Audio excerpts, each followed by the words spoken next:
السلام الله عليكم ورجعنا لكم بفيديو جديد. يا مساء التفاؤل، يا مساء رزق الحلال. في هذا الفيديو سأتحدث عن بطولة كأس الخليج تحت سن 23 عاما. سأتحدث عن ترتيب مجموعة منتخبنا الوطني، نتائج مباريات اليوم، بالإضافة إلى مواعيد ومواجهات الجولة الثانية.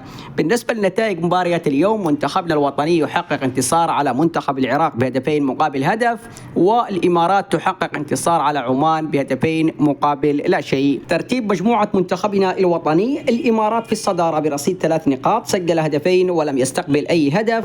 اليمن في المركز الثاني برصيد 3 نقاط، سجل هدفين واستقبل هدف. بينما العراق في المركز الثالث دون نقاط، سجل هدف واستقبل هدفين. عمان في المركز الرابع والأخير دون نقاط، لم يسجل أي هدف واستقبل هدفين.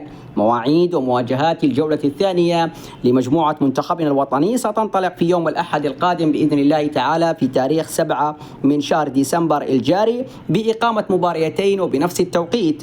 منتخبنا الوطني سيلعب مباراة أمام منتخب الإمارات في تمام الساعة 2:45 ظهرا، والعراق سيواجه عمان أيضا بنفس التوقيت في تمام الساعة 2:45 ظهرا.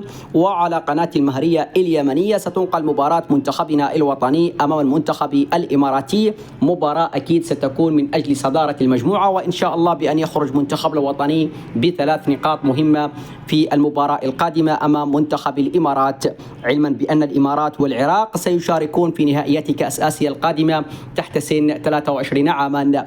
بالتوفيق للجميع، بالتوفيق للمنتخبات العربية في هذه البطولة. أترك لكم التعليقات. السلام عليكم ورحمة من الله تعالى